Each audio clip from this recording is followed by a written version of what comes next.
परिवर्तन news channel, आपकी आवाज आपकी पसंद। नमस्कार, परिवर्तन न्यूज चैनल में आपका स्वागत है। चैनल में नए अपडेट के लिए लाइक, सब्सक्राइब, कमेंट्स करें। पी अपडेट में आज वक्फ बिल का विरोध।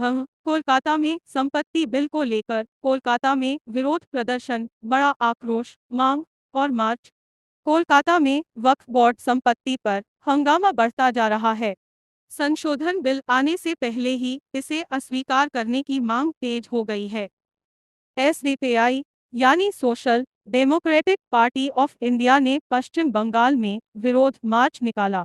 यह प्रदर्शन कालेट स्क्वायर से कोलकाता नगर निगम मुख्यालय के निकट हुआ। इस प्रदर्शन में 3 मुख्य मांगे उठाई गई।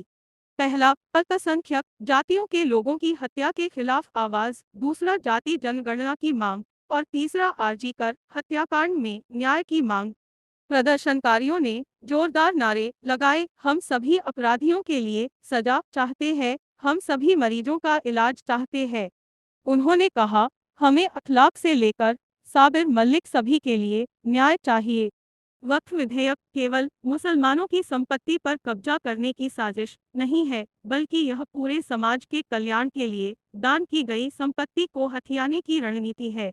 इसलिए सभी धर्मों के लोगों का एक संयुक्त आंदोलन आवश्यक है। आरजी कर नहीं, बल्कि देश में मुसलमानों, आदिवासी और दलितों की सभी अवैध हत्याओं का भी न्याय होना चाहिए। इस प्रदर्शन में एसडीपीआई की पश्चिम बंगाल शाखा के कार्यकर्ता और प्रतिनिधि उपस्थित थे, जिनमें शरूर आलम, एके गोलम मोर्तजा, कायदुल इस्लाम और अन्य शामिल थे। आपका धन्यवाद कि आपने इस वीडियो को देखा। कृपया हमारे चैनल को सब्सक्राइब करें।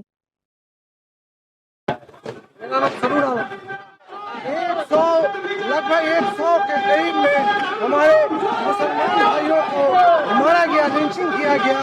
और आपको बता दें कि आप सुन के हैरान होंगे कि दलित में हमारे पास वक्फ बोर्ड हमारे पूरे इंडिया में जितनी वक्फ प्रॉपर्टी है, आज बीजेपी और आरएसएस के जो गोबर भक्त हैं, आज उनके पेटों में कि कैसे वक्फ प्रॉपर्टी इतना बढ़ गया, रेलवे से ज्यादा वक्फ प्रॉपर्टी है। तो ये पेट में दर्द हो रहा है। इसके खिलाफ आज एसडीपीआई पूरे मुल्क में ये आंदोलन कर रही है। वक्फ बोर्ड सरकार ने उसको संविधान, उसके जो कुछ बिल को चेंज करना, उसका बिल जो लाया गया है उसको बातिल किया जाए, खारिज किया जाए। यही हमारा जिस तरह से आज ये प्रोटेस्ट हो रहा है, इसी तरह से हम केरला से लेके तरह से इसको चेंज करना चाहा जा रहा है। अगर एक वक्फ बोर्ड है, उसमें एक सारे जो मुसलमान बीजेपी चाह रही है कि उसमें हिंदू को भी डाला जाए। अगर आप जिसका जो चीज है उसको चलाए, अगर क्रिश्चियन का जो संगठन है क्रिश्चियन चलाए, हिंदू भाइयों की संगठन है वो हिंदू की चलाए, मुसलमानों की संगठन है मुसलमान चलाए। सरकार का काम है कि सभी को एक और एक जगह एक जैसा देखना। यही हमारी मांग है कि जो बीजेपी जिस तरह से लोगों को बांटना चाह रही है, इसके खिलाफ बारे में हमको नहीं मालूम हो जाता, इसलिए हम इस बारे में बोलिए कि हरियाणा सरकार को दीजिए इस तरह से कर, और इसके बारे में हम तहकीकात करेंगे तो ज़्यादा बोलेंगे।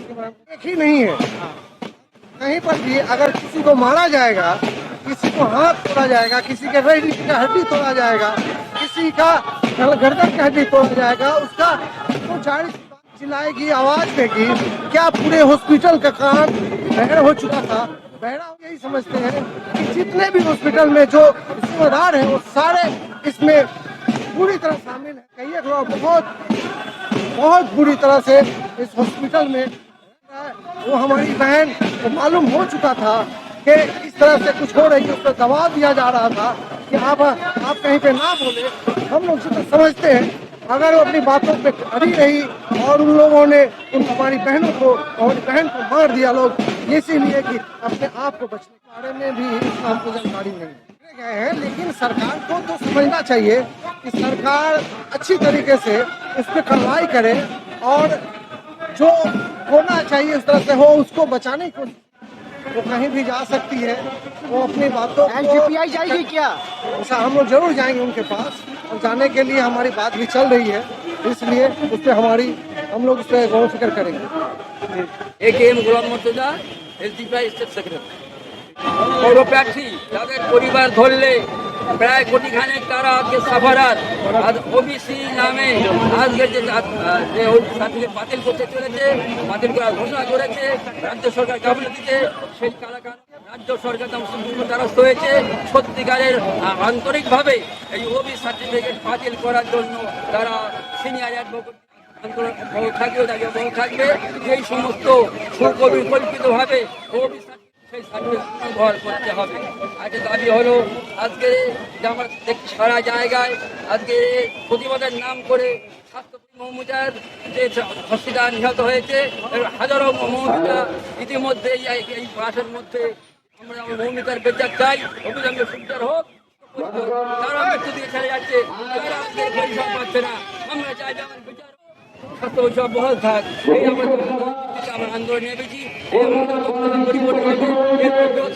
বাধ্য হবে, আমরা এই প্রতিবাদ করছি। আমি রাজ্য সম্পাদক এই গোলাম মর্তুজা কায়েদুল ইসলাম, আমি এসডিপিআই রাজ্য সভাপতি। আজকে আমরা পাঁচটা দাবি নিয়ে এই কলকাতার বুকে বিক্ষোভ মিছিল করছি। প্রথম দাবি হচ্ছে যে সব অপরাধীর চিকিৎসা সুনিশ্চিত করা চাই। রাজ্যে এবং রাজ্যের বাইরে তার দেশে প্রতিদিন করা হচ্ছে, তাদের সবার শাস্তি চাই এবং সেই জন্য আমরা শ্রম ঠিক করেছি সমস্ত খুনিদের বিচার চাই এবং সমস্ত রোগীর সুচিকিৎসা চাই। আমরা যেটা বলতে চাই যে আমার অধিকার অন্য কেউ তার অধিকারকে সংরক্ষণের দাবি করবে, সেটা ন্যায়সঙ্গত নয়, সেটা নৈতিক অধিকার থাকতে পারে না। প্রত্যেকটা রোগীর চিকিৎসা পাওয়া রোগীর মৌলিক অধিকার। ফলে রোগীর যে জুনিয়র ডাক্তার আন্দোলন করছে সেটার নৈতিক যে বৈধতা সেটা নিয়ে আমরা প্রশ্ন তুলছি। আমাদের দাবি হচ্ছে জুনিয়র ডাক্তাররা তাদের ন্যায্য অধিকার বুঝে পাক, সেই সাথে সাথে প্রত্যেকটা যে রুগী তারাও চিকিৎসার সুনিশ্চয়তা পাক। দ্বিতীয় দাবি হচ্ছে ওয়াকাফ প্রপার্টি। ওয়াকাফ প্রপার্টি নিয়ে সাধারণত একটা ধারণা আছে ওয়াকাফ সম্পত্তি মূলত মুসলমানদের বিষয়, বিষয়টা তা নয়। মুসলমান ছাড়াও এ দেশে হিন্দুদের, বৌদ্ধদের, খ্রিস্টানদের, জৈনদের সবার ওয়াকাফ সম্পত্তি আছে। যে বিল আনার কথা হচ্ছে মুসলিমদের ওয়াকাফ সম্পত্তি জবরদখল ছাড়াও হিন্দুদের, খ্রিস্টানদের, বৌদ্ধদের, শিখদের সবার ওয়াকাফ সম্পত্তিকে জবরদখল করার ব্যবস্থা এই বিলে আছে। সেই জন্য আমরা মনে করি এই বিল খ্রিস্টান, বৌদ্ধ, জৈন সবার যে ওয়াকাফ সম্পত্তি তাকে জবরদখল করার নীল নকশা, মানুষের ঐক্যবদ্ধ লড়াই দরকার। 3 নম্বর হচ্ছে এই গোটা দেশে বাঙালিদের উপরে প্রতিনিয়ত কোনো না কোনোভাবে আক্রমণ করা হচ্ছে। আমরা চাই ভারতের যেখানে যেখানে বাঙালিদের উপরে আক্রমণ নামিয়ে হচ্ছে সেটা অবিলম্বে বন্ধ করতে হবে। যদি এটা বন্ধ না হয় তাহলে সেখানে প্রতিক্রিয়া শুরু হয়। সেই জন্য এই রাজ্যের সরকার, কেন্দ্রীয় সরকার এবং যে রাজ্যে ঘটনা ঘটছে সেই রাজ্যের রাজ্য সরকার সবাই দায়ী থাকবে। মূলত এতে ঘটছে কোথায়? যেখানে বিজেপি মূলত তারা বাঙালি বিরোধী, বাংলা ভাষী বিরোধী, বাঙালি জাতি বিরোধী। সেই জন্য বাঙালিদের বিরুদ্ধে তারা এই বক্তব্য নামে বাংলার সমস্ত মানুষ ঐক্যবদ্ধ হবে। সরকারের এটা অধিকারই নেই যে আমার সম্পত্তিতে সে অধিকার হরণ করবে। ওয়াকাফ সম্পত্তি হচ্ছে মুসলমানদের নিজস্ব সম্পত্তি, সেই মুসলমানদের নিজস্ব সম্পত্তিতে সে অধিকার করা যাচ্ছে, সেটাই বেআইনি, সেটা অনধিকার চর্চা। দ্বিতীয়ত হচ্ছে সরকারের এতদিনের 1960 সে ভূমিকা আমরা দেখেছি, যেহেতু মুখে বলে জনগণের কথা কিন্তু করে নিজেদের কথা। তারা যে সমাজে প্রতিনিধিত্ব করে এবং এক্ষেত্রেও তারা মুখে বলছে জনগণের কথা। আসলে তারা এই সম্পত্তিগুলিকে জবরদখল করে এই দেশের যারা কর্পোরেট সংস্থা তাদের হাতে তুলে দেওয়ার একটা পয়েন্ট তারা শুরু করেছে।